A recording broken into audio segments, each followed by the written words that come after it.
Hey guys, it's Ramonica here, local Houston real estate broker. I want to talk to you guys about planning your home purchase, and I'm going to be talking about specifically 3 things to help you decide on picking out the right home for you.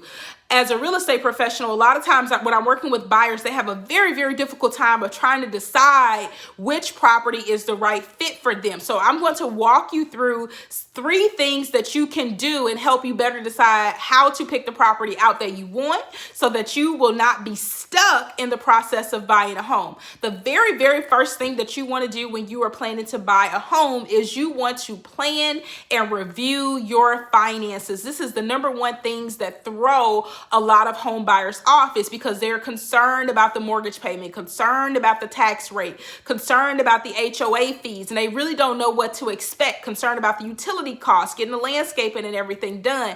They're not sure what to expect once they purchase the home and get into the home. So what you can do is be proactive, is to start doing your research and start planning for those things in advance. That's right. Do not wait until the last minute to start.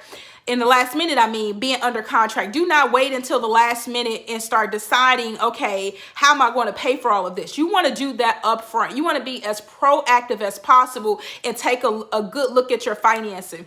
What you can do is get very comfortable with your mortgage lender or whoever your mortgage professional is, and talk to them. Be honest with them about your finances. Let them know about all of the bills that you may have that could possibly affect you having a mortgage. Usually your lender is looking at your debt to income ratio, which they call DTI. So sometimes what you can do if you want to do some things on your own to be more proactive is look at your monthly income. And what you can do is calculate that by 28%. Whatever that number is, that'll tell you how much you can comfortably afford each month. Sometimes what a lender will do is look at your annual income. That's how much you make per year. And they'll multiply that by 36.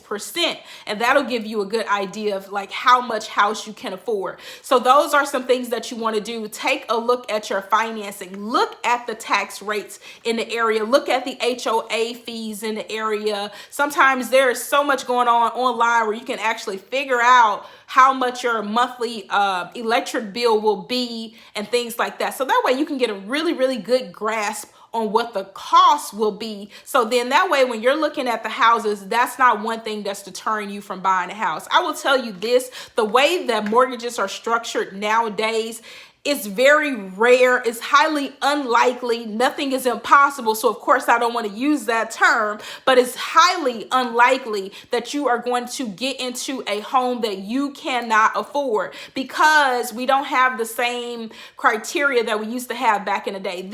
Today's times, the lenders are checking you out thoroughly. They're calling the IRS. They are calling your jobs. They are double checking the list twice and making sure that the income that you put on your application is your true and actual income before they even give you the house. So it's not like lenders are giving you homes that you cannot afford. There would have to be something drastic going on for you to get put into a house that you cannot afford. And usually what that would be is loss of job or something like that. So if you're in an industry where your job is not secure, I can see why that may be a concern. But if you have a job that you've been on for years and years, the lender is even looking to make sure that you've been on your job for at least 2 years. So if you have very stable income, very stable employment, it's highly unlikely that you will be losing your house due to a financial reason regarding your mortgage. But again, nothing is promised.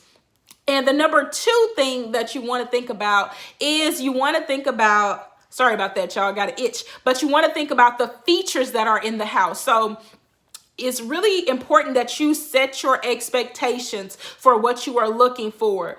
All of the fancy things that you like, granite countertops, high ceilings, quartz countertops, stainless steel appliances, wood flooring, guys, all of those things cost money. Those features are very nice to have, but remember, those features come at a price. They are not going to be included in your home without having some type of economical value to them. So just keep that in mind. It's very important to make sure that you understand what your price point can get you. So the same thing as if you're shopping for anything anything else, if you are a Target shopper, you know what to expect. You know that Target is going to be a little bit more expensive than Walmart, a little bit more expensive than Family Dollar, Dollar General. So you have to keep that in mind. If you got Dollar General money or you got Family Dollar money, you can't be expecting to go to you can't be expecting to get Target quality products. So it's the same thing is true for the housing market. If you have a minimum budget, or if your budget is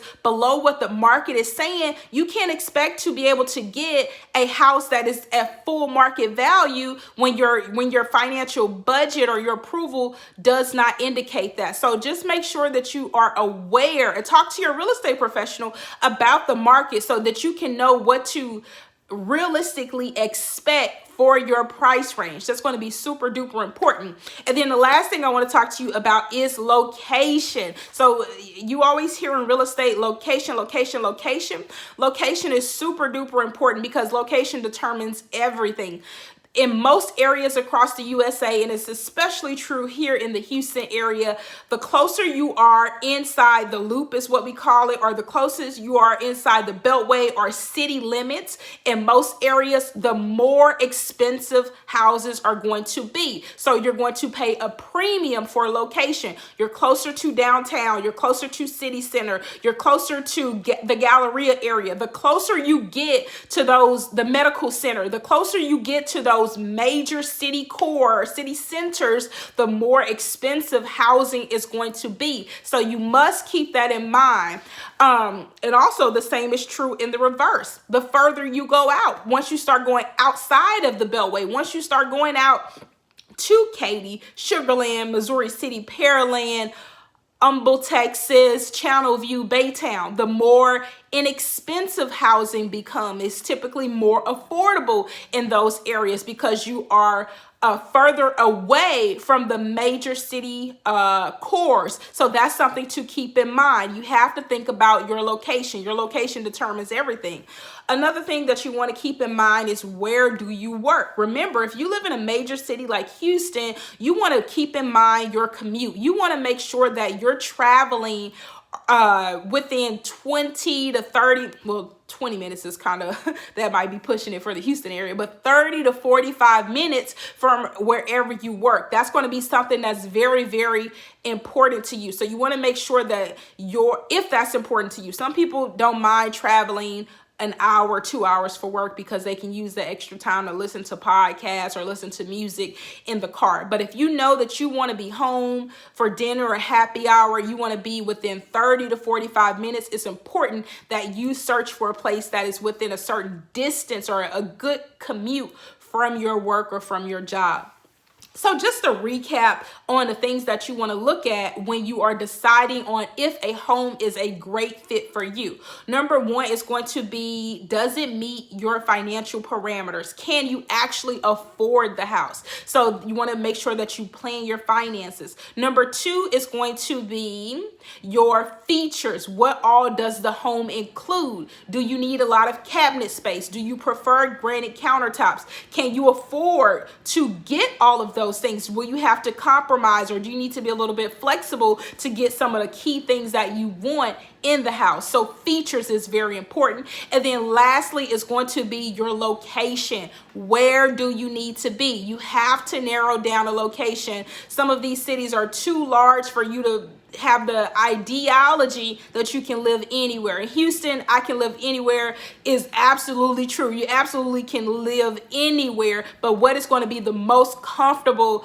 commute for you and your lifestyle? So I hope those help you in deciding what is going to be the perfect home for you. I'm looking forward to sharing more information with you first-time home buyers about how to pick out the right house. If you have any questions, if you need a buyer's agent, definitely give me a call, 832-293-5385. Talk soon.